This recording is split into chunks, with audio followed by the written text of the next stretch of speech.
Brought to you by Moonbeam Multimedia. This is 16 to 1, a podcast about education, teaching, and learning.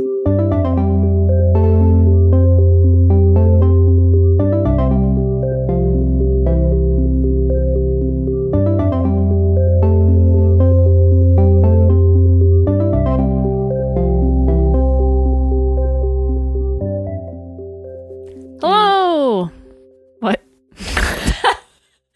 I was just about to say, I need beer, and you went, hello! You like Mrs. Doubtfired it right in the middle. Hello! I'm not ready for a rewatch of that. Mrs. Doubtfire? Mm-hmm. I'll put it at the top of our list. Hi. Hi.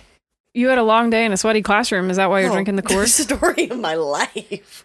Your classroom is stuck on demon mode. My classroom is stuck on, yeah. Demon mode is probably.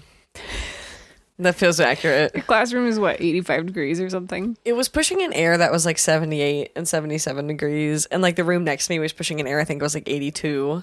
But my room is small. The joys of public school and that time teaching. there were like, some of the times there were like 24 of us in there. Many bodies in a small space. And of those 24, 23 of them were actively going through puberty.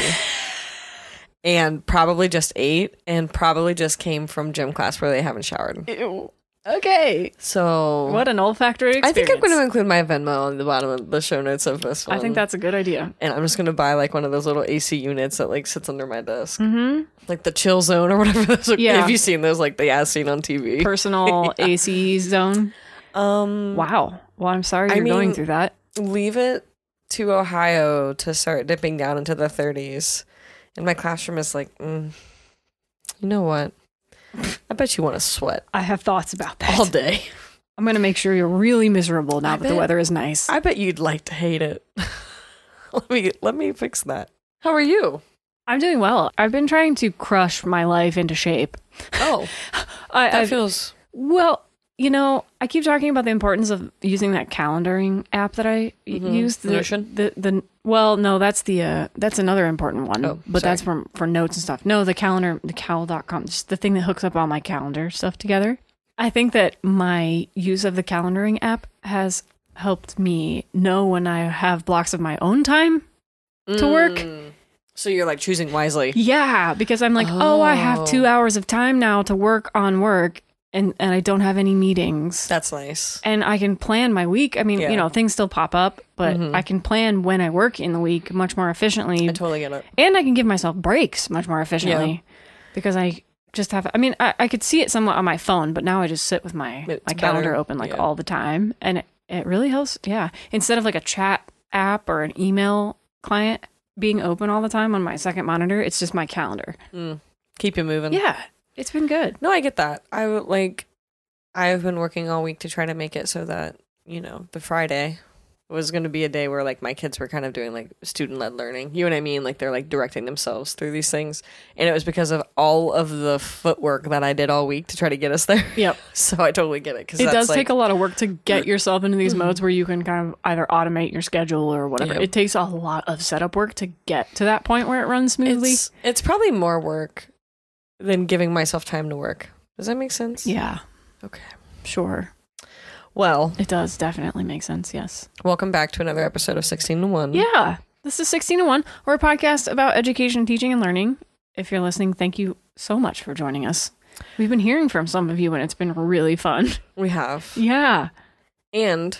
yeah. Well, should we talk about who we've heard from? Yeah, why don't... Okay. Well, were you going to say something else? Well, I had knock-knock jokes, but I think we should... I really think we should hear those knock first? Yeah, I think we should. I have two. Okay. Are you making up for the fact that we skipped? Last episode, yeah. Yeah, you were very upset when you realized that we didn't have one. Yeah. And I wasn't upset. Do you remember how it works? The knock-knock jokes? Yeah, like the back and forth. Yeah, I think I've got this pattern down now. Are you ready? Mm-hmm. Knock-knock. Who's there? A broken pencil. A broken pencil who? Oh, never mind. It's pointless. Wow. Okay. Okay. I like this one even better. Uh-huh. I'm already smiling. You are. Knock, knock. Who's there? Cash. Cash who? No, thanks. I prefer peanuts.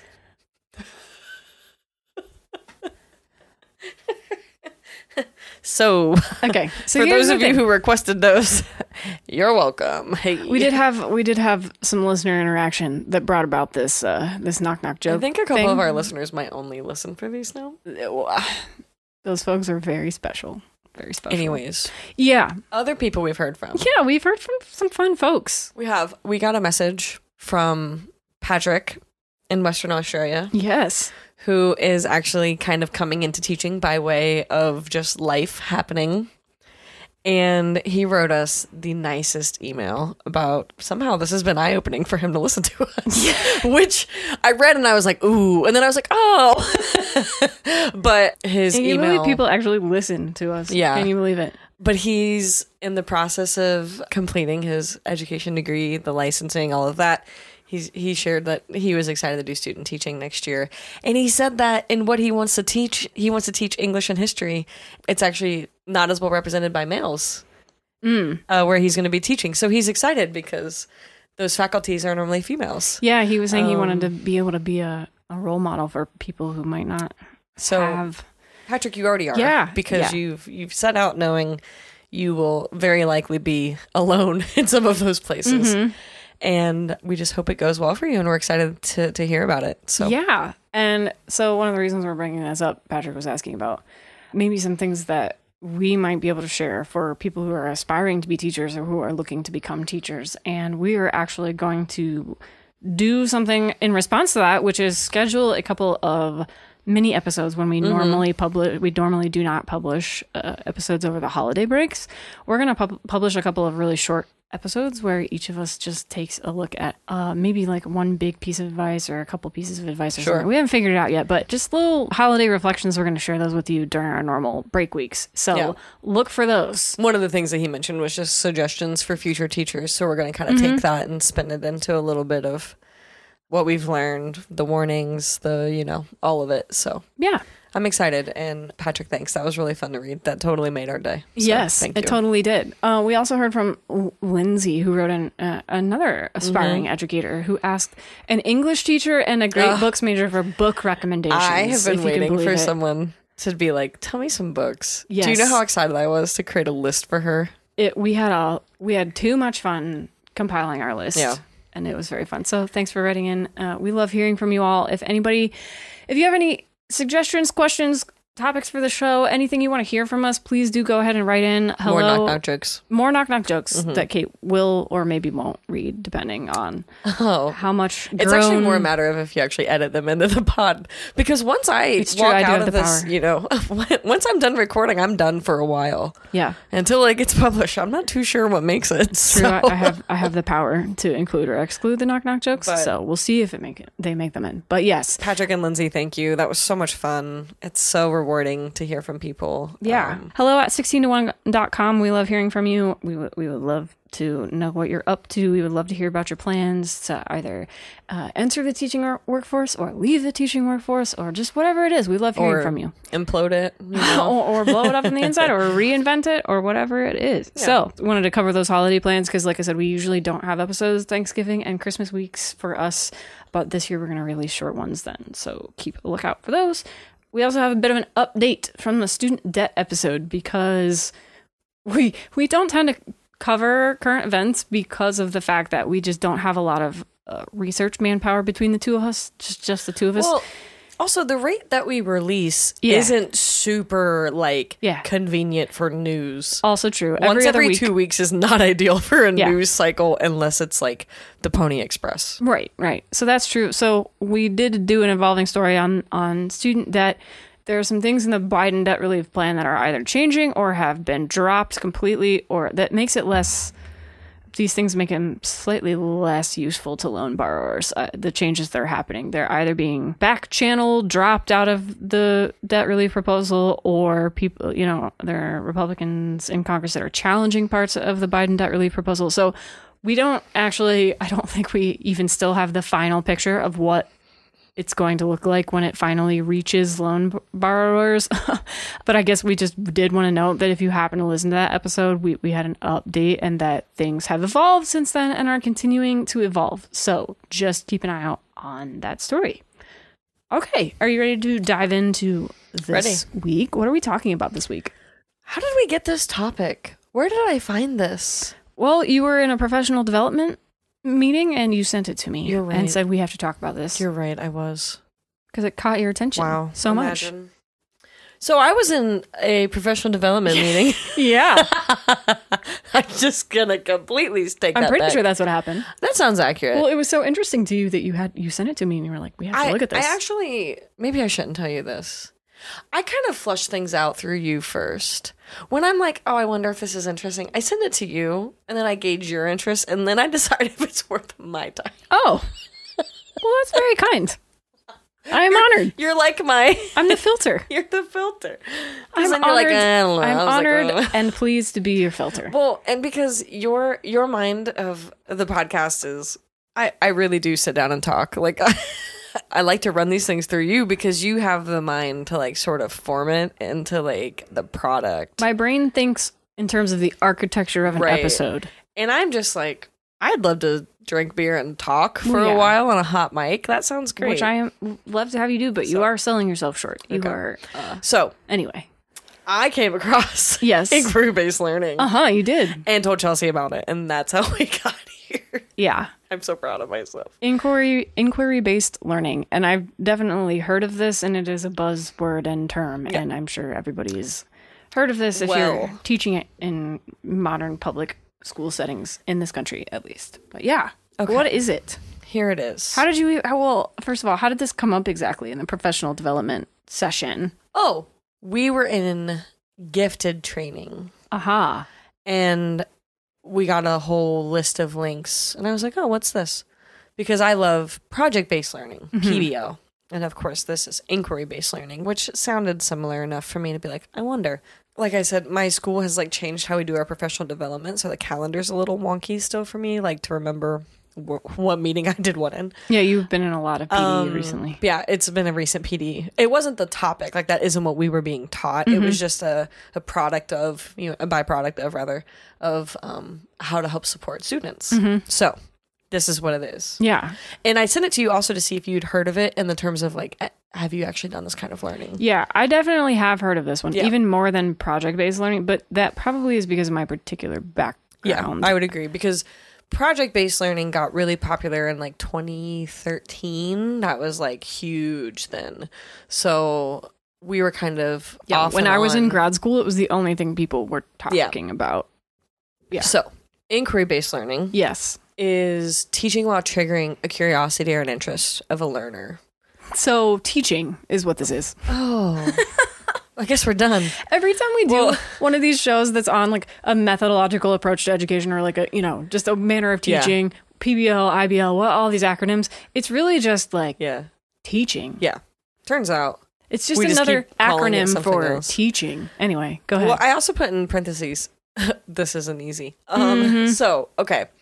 So the first note that I made was that it works with project-based learning, PBL. So if you are an educator who has used project-based learning in your classroom, you have touched on inquiry-based learning, at least in a broad sense, is what I want to say. So plenty of overlap with PBL. What is inquiry-based learning? Just give me your definition of it. My definition, that's not an easy question, actually, because my answer to that comes from the perspective of an English teacher. So my inquiry-based learning is not at all what other people would probably define it as. But that's okay. But it would be setting parameters or opening up options based on a target of learning that allows the students to kind of pick and choose which facet of that they want to study. Does that make sense? Mm-hmm. Was that too broad? No. So I'm thinking like, I've used this kind of learning or this kind of teaching before. I didn't call it this then, of course. But when I used to teach honors English, I used to when I taught honors English, those were the students who would theoretically someday take AP English, right, for the AP test. So what I did with them as sophomores was I provided them the most commonly tested book list, right, for the AP test, and let them pick which book they wanted to all complete the same project on. But they got to pick the book based on topics and interests of their own. Does that make sense? Mm-hmm. That's also PBL. This is how it gets tricky. That would also be a case of project-based learning, but it's also an inquiry-based learning because they were able to do the searching to find what topic, author, whatever interested them. Yeah. I think the primary approach of this method, this style of learning, whatever you want to call it, this approach to learning, it seems to me that the important thing here is letting students become agents, active agents in their own education. So discovering their interests becomes a big part of executing this in the classroom, and that is difficult and takes a lot of time, as we will see. But it can have some pretty great rewards because students become invested in their education in a way that they don't otherwise. I mean, this work can be really important, right? Because it helps students form connections between what would normally be like a segmented knowledge group, so they could actually form stronger memories of that learning based on the connections that are happening naturally.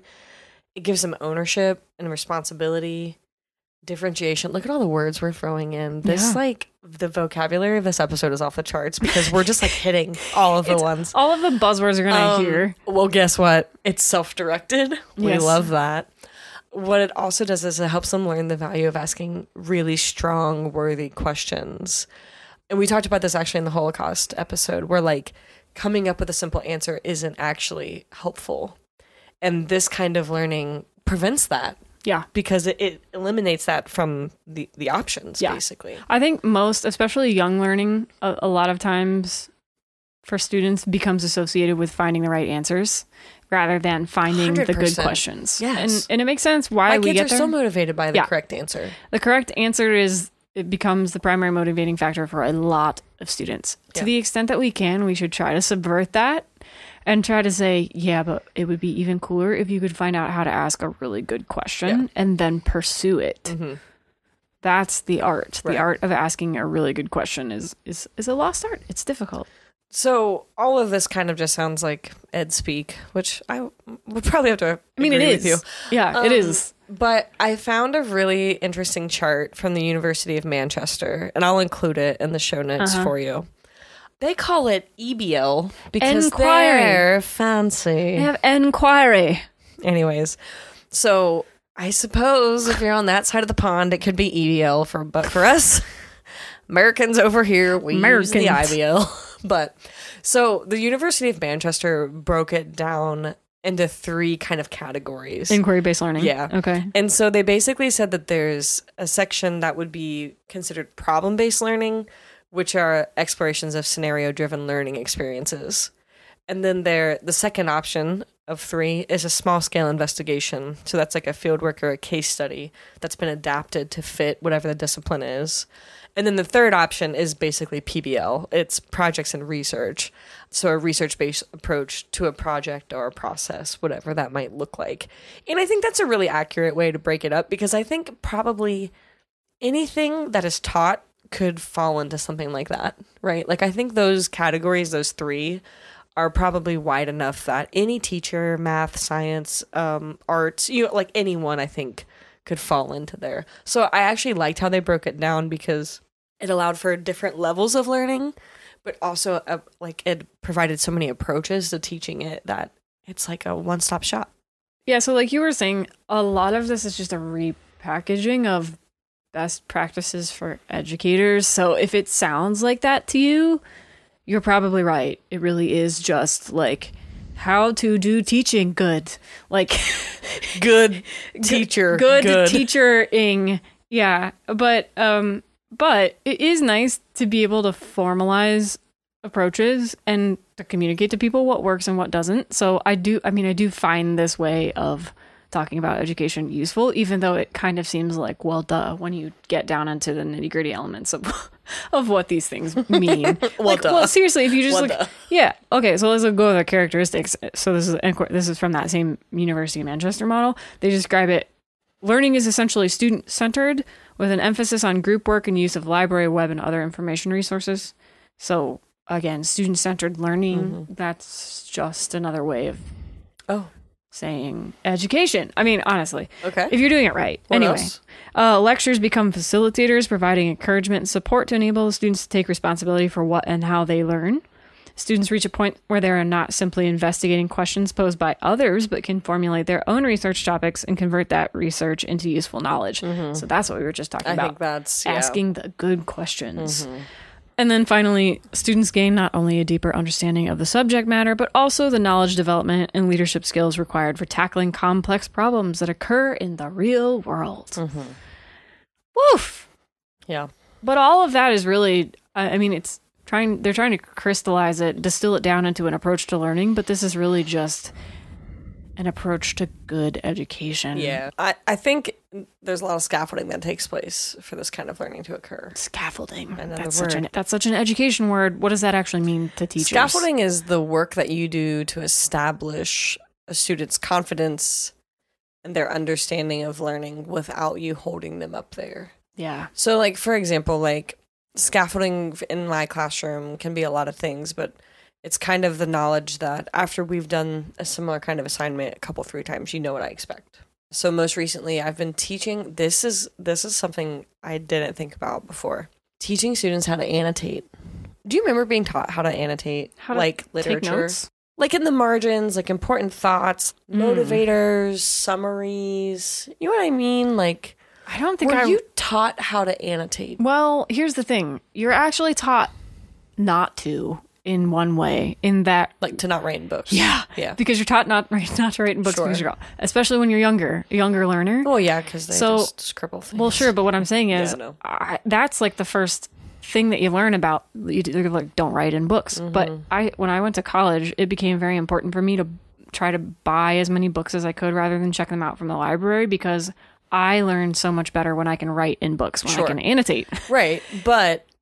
Were you taught? Yeah, but that's what I was just going to say. I kind of had to teach myself that's how I best learned, because definitely note-taking was taught.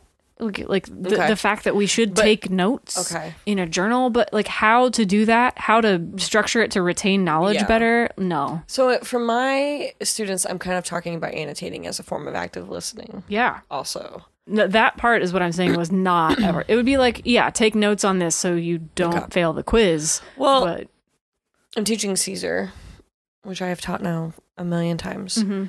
And I realized I wasn't teaching the funeral speeches as a persuasive technique, if that makes sense. So if you're unfamiliar with Caesar, once they murder him and stab him 23 times, and he announces his own death, which is very Caesar of him. Mark Antony and Brutus both get to give a speech, right? And I'm very biased, but I think that most people who value Shakespeare could say that the writing of the funeral speeches is some of Shakespeare's best work. You're staring at me, but I'm going to stand I just love firm. how excited you get about Caesar. I love Caesar. I really love Caesar. I think he's great. Well, no, I don't. You know what I mean. I'm staring at you because I like listening to you talk about the thing about which you're passionate. So, but what I realized was that, like, I can only do so much to convince, like, my students that Mark Antony is persuasive, right? So, like, if we're not considering, like, techniques and devices and whatever about him, they're not going to understand the rest of his motives. So I then decided this year I was going to make, like, teaching how to annotate part of my life. So much work. Oh, my Lord. All they want to do is, like, summarize, you know? And I think that's a good step. But this is the kind of learning that requires a ton of scaffolding. Because the first time my students did it, I gave everyone points, like participation points, but I put on their paper the grade they would get. Then I talked to other teachers and I was like, how do I grade this? Oh, that's a good idea. Yeah. So I graded it how I would have awarded them points as a warning for some. And then put everyone gets 20 points, whatever. So then I talked to a couple other co-teachers and I was like, how do you do it? And one of them actually had a really great annotation rubric because she teaches AP. So when her kids come in from the summer, they turn in a literature, like a book and a fiction to her, and she grades their annotations, which I thought was a really cool way to check for reading and learning, right? So then the quiz was a shorter speech in that rubric. So when I'm building them, slowly, forever, it will feel like, through scaffolding, is that this is the kind of active reading and listening and learning we should be doing. But it's one of those types of learnings that you don't always think about, how did I learn how to do this? And that when it struck me how hard it was to teach it, I was like, oh, I have to scaffold this all the way to the top because otherwise my expectations, they'll never meet them. I think that stuff that feels like second nature to us now is the hardest for us to talk about teaching. the stuff that comes naturally is so difficult to bury, to unbury how we got to the point where it became natural. Yeah. That's really hard to do. It is. And because, of course, I'm super blessed. I have an incredible department. And they were all like, oh yeah, it's never like what we think. It's because I'm surrounded by brilliant people. And so when I'm talking to other English teachers and you about it, I'm like, well, of course all of us know what annotating is. It's because that's what we do because it's fun. We're enjoying it. We do that when we sleep because that's what our dreams are made of. So it occurred to me that I was like, well, and I was like, well, I work with really smart people, and so it was actually very humbling for me because I was like, of course I can annotate. I have a bachelor's and a master's in this. I would hope I can. I was raised by a reading teacher. Lord help me if he found out, but that's the scaffolding.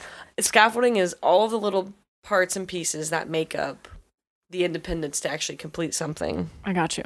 Eventually, if that makes sense. It does. But as I was saying, not to go on another tangent and stand on another soapbox, inquiry-based learning requires a lot of control. And that comes by way of scaffolding. Yeah. And so clear expectations and things like that are going to be the most important part of it. Yeah, you have to be overly clear and almost pedantic about expectations throughout the entire cycle of learning. And that's what I would consider a shortcoming of it too, is that I don't think every teacher can run it as necessary. Well, also, teachers just aren't given the time. Group of students either. Yeah. Because I can sit here and tell you I teach 7 groups of kids a day. And I can tell you for sure 5 of them are ready to go. Now, which 5 day to day is iffy. Yeah, I think that probably the way that your schedule works right now, you, meaning you teachers generally, or at least teachers in your building, there isn't enough time in the day to dedicate to doing this the way that you would probably want to do it if you really could for every group of students that you have, because your schedule is just so slammed. But I think that you can, I don't mean to speak for you, but I'm sure that you make stabs in the direction of doing as much as you can whenever you can. Yeah. But taking this approach to learning, centering the student, giving them authority requires so much trust and establishing boundaries and rules, like you're saying. Yeah.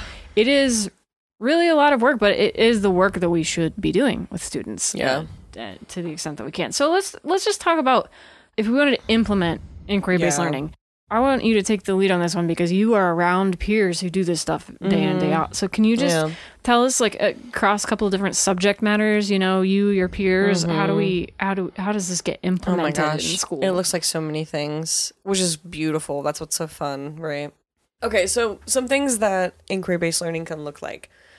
I know coworkers of mine who teach science who do it in terms of each student gets to pick a periodic element and research one that interests them, and sort of, they're the same parameters for all of the research, but they get to talk about how it reacts, what it reacts with, that kind of thing.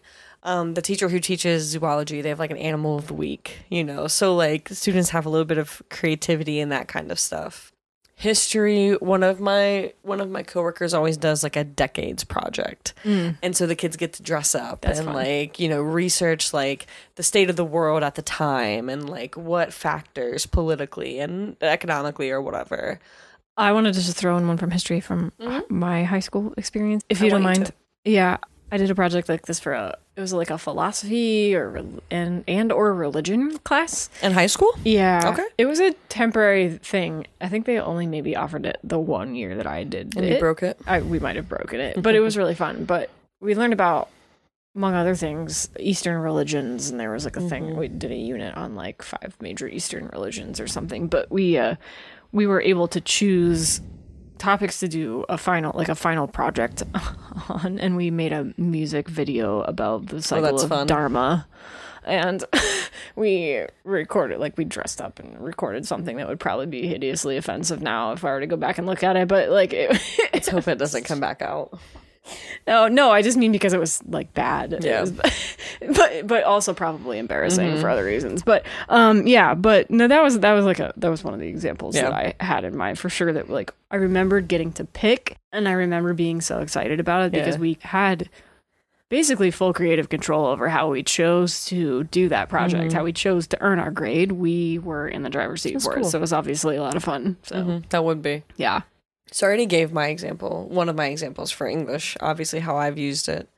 Another way that I use it is last year when I was doing my Holocaust unit, on the day of remembrance, each of my students got to pick someone to research and talk about their story. Either someone who did survive or someone who didn't, like whatever the case was, but they had to all provide me the same information. How were they persecuted? In what way? Where? What was the historical? What point? Like what point in the war? That kind of stuff. So that was really cool because a lot of my students then could pick a place that they were really interested in. And then some students were like, well, could we do liberators? And I was like, yeah, of course. Like, they get celebrated as well, obviously.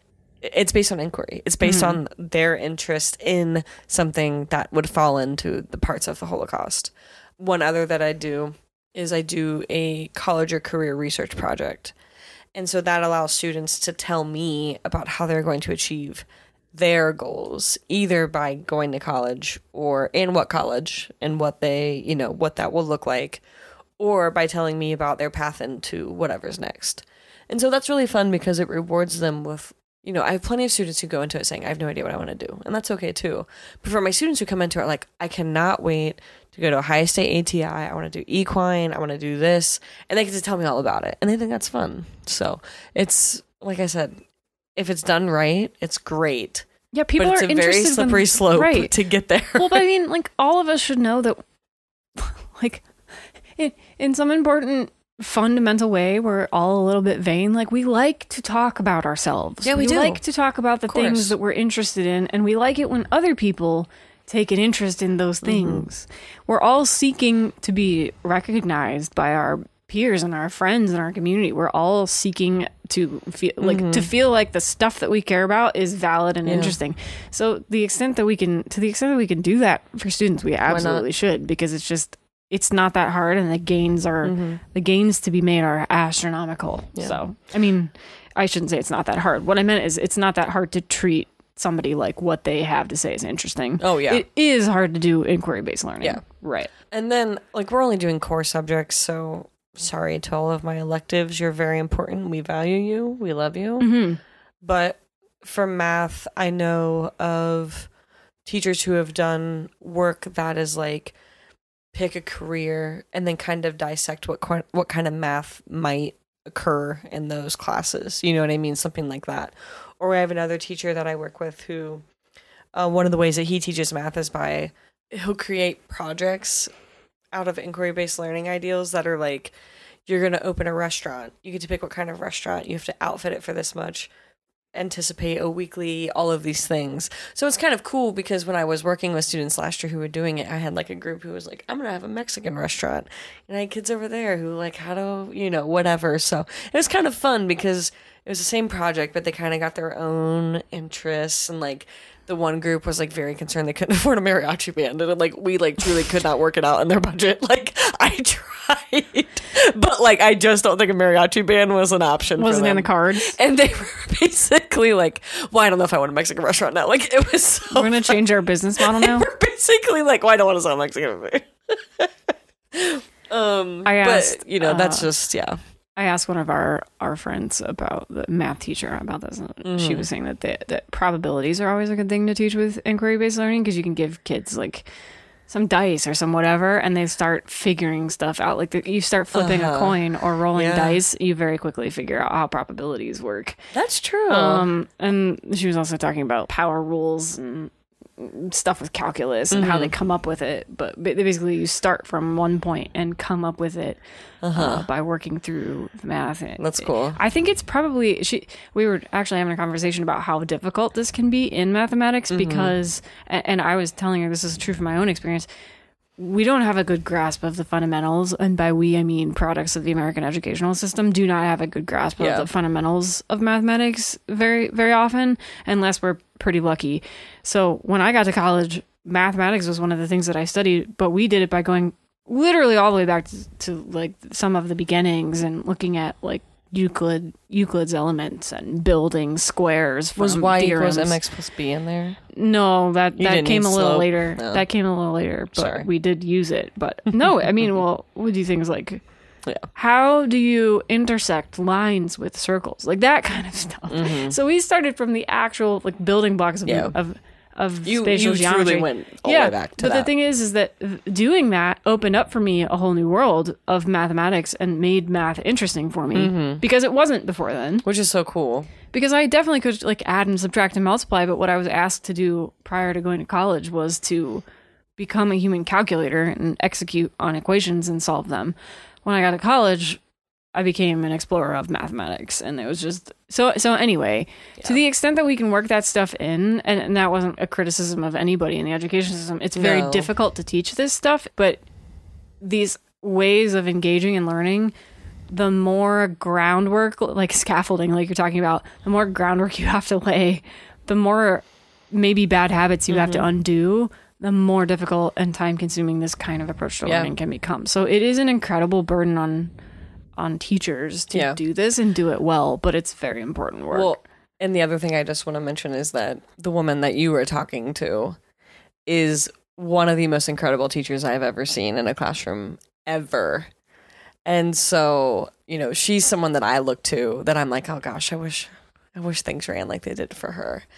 She's the kind of teacher that, like, when you have kids, you hope they have her. So, like, if that's the kind of work that she's, you know, like, I couldn't be a bigger fan of her anyways. So I always know when we share students, I'm like, oh man, I'm never going to compete with that, which is a great compliment because I could never, but you know, I'm always like, can you just not be so good? Because some of us are just really out here doing our best. So anyways, last couple of things. Yeah. So benefits of this, there's unique and individualized opportunities. There are chances for students to show teachers who they are and their interests. I mean, there are just so many good things that can come of it, but also there are a lot of negatives.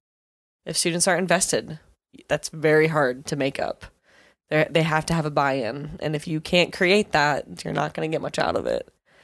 The teacher work, like we talked about, super front-loaded. When my students start doing this kind of work, I'm like, it's like a hurry up and wait, you know? I rush and I work super hard for leading up to it in those first few days, and then they start doing it, and then I just sit there and I'm like, does anybody want to talk to me? Like, is anything happening? What are you guys doing out there? Like, hey. Hello? Yeah, I'm like the awkward, like, you know, I'm just like over their shoulders. The like, kid in the lunchroom trying to find a table to sit yeah, at. I really am, but it's my own classroom. I'm like, does anyone like need me? No? Okay. Okay. Which is great, but my then job I'm like, is done, I but guess. then like, and I talk about this with a bunch of my friends who work with me, but when you do this kind of work and then you get to the point where they're working and you're just sitting there, you're like, oh God, what have I done? They won't ask me questions. They must be doing nothing. You know, because so much of teaching is this idea that like the sage on the stage or whatever, where like you're always right there and available and all of these things. But in reality, there's so many other parts of it. So when you do sit down and you like do something else, you're like, oh gosh, I'm not paying attention to them. Are they okay? You know, the last thing, this kind of work takes so much more work out of a teacher. But the other thing that we talked about earlier is that you really have to establish a classroom dynamic. You have to have a student buy-in. You have to have their respect. You have to have their willingness. That is the hardest part for sure, because it is not easy to establish yourself in a classroom, especially if you're a young teacher who is working it out still. You know, I'm in year 10. It's very easy for me to be who I am in my classroom because I've been doing it a long time. But that's also what gives me the freedom and flexibility to do this kind of work. So I definitely think it's something that it takes a lot of time. And like I said, it's a craft you have to hone, just like any professional field. This is an expertise that is not easily acquired to be able to do this. It's just so much work. I mean, and you really have to, You've to be firm. Long you have days to be, too. I really have been. But I'm about to maybe reap the benefits of these essays. Good. Get better. As I melt. No, that's the downside, you know? The downside is the work. And the downside is being sure that you as a facilitator can handle it. Because I have been a bad facilitator and I've never gotten control again. And it's a very tight line to walk. Cool. Well, I appreciate your reflections. I know that this is it's just not an easy thing to ask people to do because it's sort of a nebulous it's good when students ask their own questions. Yeah. Like, okay, how do you, like, but isn't it always? Yeah, but that's the thing, though, is like, it can be very difficult, I think, for people to turn those kinds of thoughts into practice. Yeah. And the praxis of education is what is difficult and inaccessible to the people theorizing on this stuff. So anyway, there's some back and forth that needs to be had, but I do, I definitely represent a lot of this kind of approach to education in your work, and so you must be doing something right because you're tackling an awful lot of both project and inquiry based learning. I try. Yeah, it's rewarding, and you also connect with students. Like that's the thing that I've noticed about you, that your connection to students is a very important part of your professional approach. I mean, that's why I'm there. You know, like, I mean, most days. Geez, I don't know. Maybe not today. No, I think you're Everybody right. has off days. Having connections and them knowing exactly where you are, you know, it has to be very clear. All of the expectations have to be out there before you can let go for a second. So yeah, it takes a lot of work. But I think you and I could both say that we were definitely made better learners in these kinds of opportunities. And I think that's important. You know, I think a lot of times that when I reflect on a lesson, I'm like, well, I didn't really get out of it what I hoped to, but I might not have seen it. It doesn't mean they didn't. You know what I mean? Like you kind of have to hope that it'll come back someday. It's like a boomerang, maybe I threw it the wrong way or something. But you know what I mean? Like there are definitely times that I was taught something and I didn't never get it until, I mean, you have like one of the best examples. You talked about learning conic sections. I've never forgotten this. You talked about your misunderstanding of conic sections in high school. And I didn't take this course at all, ever, obviously. But then you talked about understanding it so clearly in college because you were given you were given the context to understand what you were actually determining. And I just think that sometimes that's exactly where teachers fall short, you know, because in my head, I'm like, oh, yeah, it's a conic section. I would never say that. My friends are dying laughing at me right now.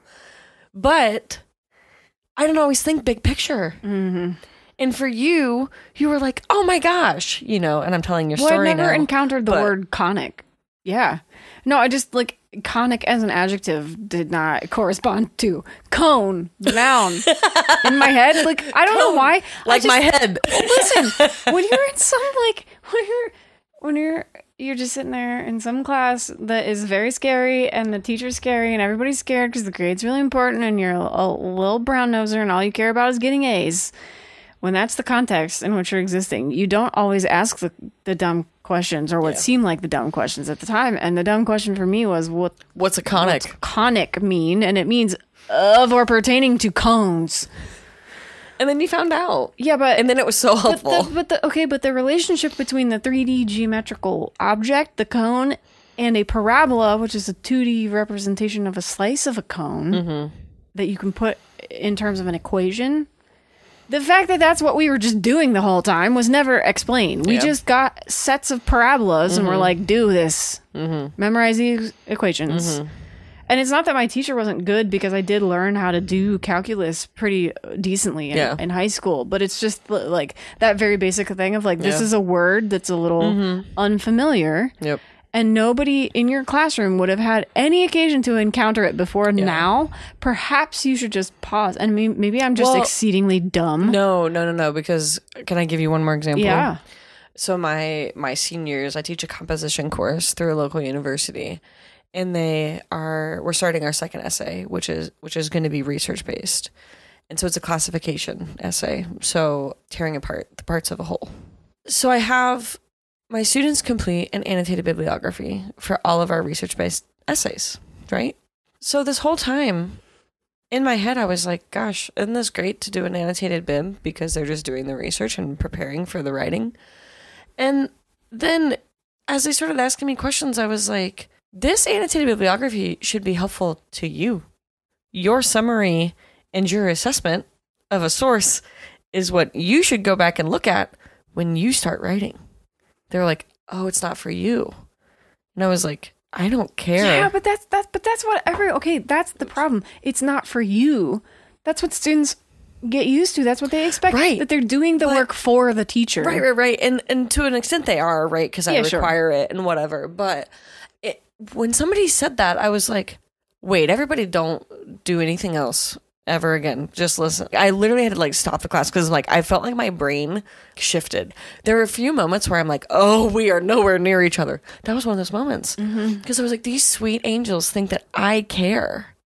I do, so much as I grade them, but it's supposed to help them. It's supposed to be the sources that they go back to say, oh, that thing sucked, I'm not going to use that. And oh, that's where that data was. In my head, it was so clear the purpose. But when they've done them before, it was just as simple as ever saying, you know, and it wasn't a failure of anybody else because it was exactly what your calculus teacher did, right? It was exactly the thought that like it will make itself known because it's part of the process. But sometimes you just literally have to say, hey, everyone, when you start writing, bring this up and look at it. You have to make the simple connections more than you would think.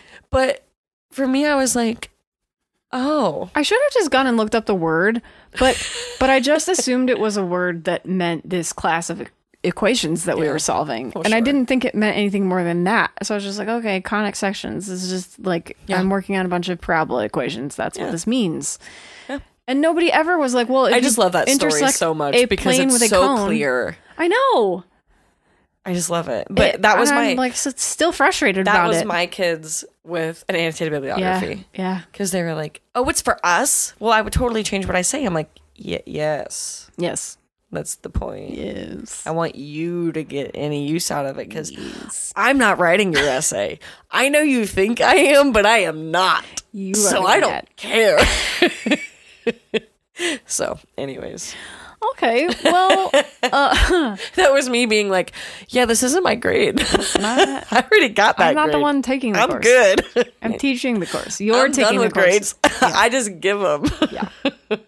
Well, you had a couple of resources in here for teachers who are looking to get into inquiry-based learning. Would you like to just cover a couple of these? I will include the link to the University of Manchester. I am going to include a link to a site called C3 Teachers. This website had unit plans, lesson plans, guides for students and for teachers. They also had PDFs available for teacher and student use and modules. So that seemed like a great support if you're kind of figuring out what this could look like. Yeah, where to get started. There's a couple other articles also that we just kind of pulled some info from. I would just want to mention real quick about some of these resources. When you look at them, they're not going to seem earth-shattering because they are like... They're not. They're not because the actual work that is being asked of students, it's not earth-shattering. Nothing about this is so difficult or earth-shattering. It's just all of the structural work you have to do to establish boundaries, trust, and expectations ahead of time is not well represented by these documents that we're going to share, but they are like the distillation of them. So that's just something worth keeping in mind. Yeah. Okay. Did you have anything else? Was that wrapping it up? There are a couple other articles in the show notes. So okay. Just check the show notes. Our show notes always have a million things. So if you're ever really looking for, I guess, specific to the episode, start there. Or you can send us an email and ask us for more, and we would love to tell you. We would. We'd love to hear from you. Anything else from you? I think that about wraps it, except for the fact that I would say that inquiry has been a major force in my own education.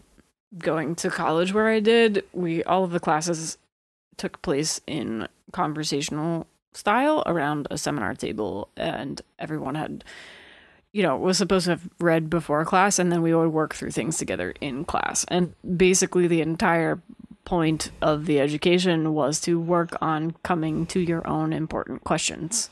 Yeah. And so obviously that's what I mean when I say that this sounds like, it just sounds like what good teaching should be, what what formal schooling should look like. But it can be very hard to take this to some of the extremes that I think it probably deserves. It can be very hard to, you might hear like a flipped classroom or something similar to this too. The idea that students be allowed and to follow their own interests and be trusted with the pursuit of them. That can be a really difficult thing, and it can be really challenging depending on the group of students you have. So it's just something to keep in mind as you approach this, but it can be extraordinarily powerful learning, and it's some of the learning for which I'm most grateful in my life. So for sure. Yeah. All right. Well, do you want to move on to fill in the blank? Yep. Our little trivia section. So last episode, this was the question. Yes. It was really easy. What was the original acronym used for STEM? Yes. SMET. S-M-E-T. SMET. SMET. I'm really glad they worked that out.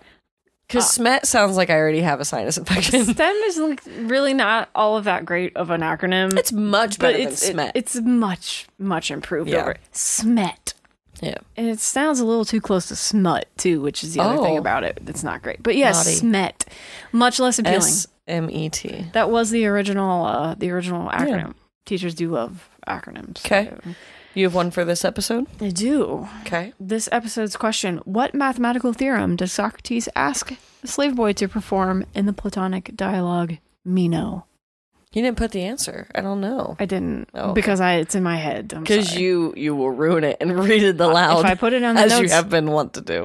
I did that one time, and it's been like solidified in podcast history. I read the show notes and didn't realize the answer was in there and said it in the recording. But I was also like, well, it's fine. We can cut it out. But ever since then, I make it like a different font. It's highlighted. It's larger. Kate goes to great lengths to make sure I will never do again the thing I did only one time. Okay. Well, anyways. All right. For the record. What we learned. Yeah. Oh, hey, by the way, I do just want to say, if you have the answer to the question, write in hello@1621.com, all spelled out. We would love to hear from you. If you answer correctly, we will send you a sticker from the show. We can get your address from you. If you write us in, we'll email you back.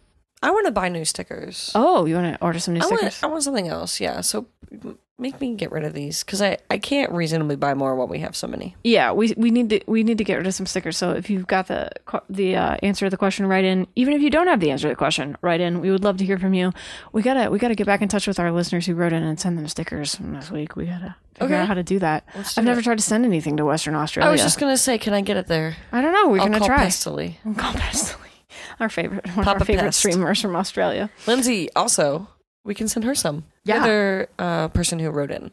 Yeah. If either of you listen, can you send us more info in a not creepy way so that we can send you stickers? I would love to. We'll email you at the emails you provided to get your addresses so that you don't have to be creepy in any way. I wanted it to be creepy, but I accept. But anyway, we've got stickers. They're cute. We want to get rid of them so we can make different stickers. Honestly, if you send us your address, I'll probably get them to you because I want to be rid of these. Yeah. So anyway, write in, say hello. We'd love to hear from you. Now we're going to talk about what we learned. We always do this on the pod. We end with what we learned. So what did you learn in the last couple of weeks? I'm just kind of doing a recap again. Okay. I hope that's okay. We learned a lot of things we didn't want to know. Did we? We watched the Dahmer special on Netflix. Yeah, we did. It is rough. It is very rough. If I could give every trigger warning, content warning, I would. Yeah, I had a real hard time watching that one. It is not for the faint of heart. I didn't watch some of it because it's disappointing. It's a failure. It's a story of failures, multiple failures. And that's frustrating to me. Well, that was the part that was interesting to me. So I couldn't watch a lot of the killing murdery was just a little too much for me. And I'm just like, I'm not really sure why I'm watching this sometimes. So there's a lot of gross stuff in it, but there's also a lot of pretty interesting running commentary on the policing backdrop and just sort of the conditions that led to the scenario in which you could kill so many people. So there are some systemic forces at play there that the show did a good job of shedding light on. So we learned a lot we didn't want to know. We watched the new Hocus Pocus and we loved it. Yeah. Other things just really quickly. So I recently read Emily Henry's book called The People We Met on Vacation, which is just a really fun, light book. She's a good writer. I enjoyed her. I never read any of Emily Henry's stuff. And I started, most importantly, the book that I've been waiting on Libby for 4 months, literally months. Brene Brown's new book called Atlas of the Heart. There's something about listening to Brene Brown that, makes me a better person. I feel better. I'm, and, I think she just, speaks to my soul. So. Well, good. I'm glad. I'm back on Brene Brown. And my kids think that they get to have a say in what we listen to in class when I play music, but they don't. So we've been listening to a ton of Camp and Brandi Carlile, and Hozier has a new album coming out. So I'm just deep in my fall vibes. I'm just reading my books, listening to my music. We've been watching some good TV. You're expanding your mind. You're expanding your cultural. We saw the new Harry Styles movie. Oh, we did, yeah. That was something to learn. We saw Don't Worry, Darling. Mm-hmm. I liked it. Yeah, I thought it was interesting. If you like Black Mirror, you would like it. Yeah, it's like a psychological thriller kind of thing. So I've been learning a lot of things I didn't want to know and some things I do want to know. And that's the story of life. That is the story of life. I heard a quote today I wanted to read to you. Okay. If you know me and if you've listened at all, you know that I preach the gospel of Brene Brown. She is... If someday I'm required to say the 5 most important things in my life or that I did for myself to help myself, she would be on that list. Her work, her podcast, her books, everything. So I started her newest book that I've been waiting for forever on Libby. It's called Atlas of the Heart. And I'm not very far into it, but one of her quotes was so great. And her quote was that I am a map maker and a traveler. And she talks about how cartography and those skills are the most important things that humans have ever done. Like, it's the most invaluable work we could ever create, and that creating maps is the greatest accomplishment of ours. And it's because we have found a way in creating maps to show people what is most important and how to find it. And I was like, in my car, just like, what do I, you know? And so I like had a moment because I was like, we all are these things, you know? So that quote just really stuck out to me, and it was really cool. And she talks about like the work of cartographers and how that throughout history has been some of the most valuable things that we have found about civilizations and cultures, right? Like their maps and what they valued. Because by finding a map of another culture, we learn immediately what do they care about and where is it. It's really interesting. Yeah, so it's cool. Huh. Well, that's neat. So what'd you learn? What did you find something as soul searching and deep as like being a cartographer and a map maker? Well, no pressure. I'm not sure about that. That's a lot of pressure. That one was pretty deep. Although what I learned about was pretty deep too. I actually just appeared as a guest on another podcast this week for the Mycelium Network, which is this professional group that I ran across on Polywork, which is this new...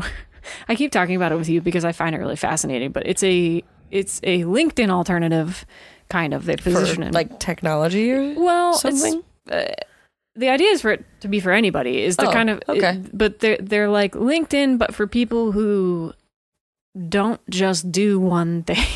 Okay. So Polywork meaning showing off all of the different ways in which you work. So it's a professional network that is trying to get you to highlight the other things or all of the many of your things. Dabblings. Yes. So for people like me, I've met some really cool people on this network because it's all people like me who are like, yeah, I have 1 million projects to show off. Here are all my projects. And we all kind of gravitated to it. And everyone's like, look at my projects. Yeah. So anyway, this guy named Schalk reached out to me and wanted to do, he put out a request for people to appear on this podcast. So I did this podcast this afternoon. We were just talking about tech and different things, but the Mycelium Network, they're kind of on GitHub and in Discord, and it's a collection of mostly early career web and software developers, and then some mentors in the same space getting together to just talk and work together and work through professional problems and do it in a safe environment.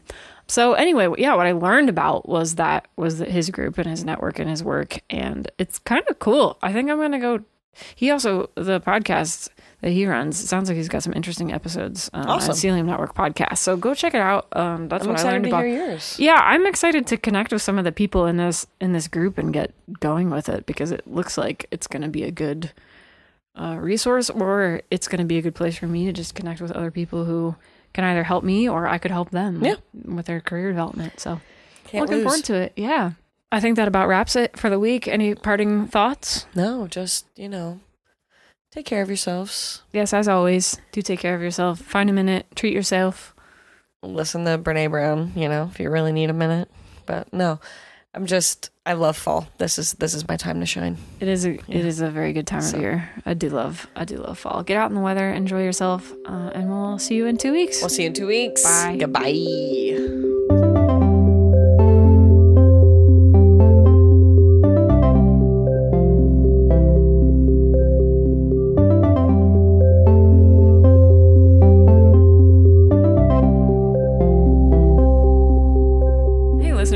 for supporting 16 to 1. We're trying to grow our audience, so please check us out at 16to1.com, all spelled out, and tell your friends about the show. On our website, you can find links to follow us on social media, an archive of all our old episodes, and a contact form where you can get in touch. Thanks again for listening, and we'll catch you next show. Go put some chicken in your tum-tum. Yes.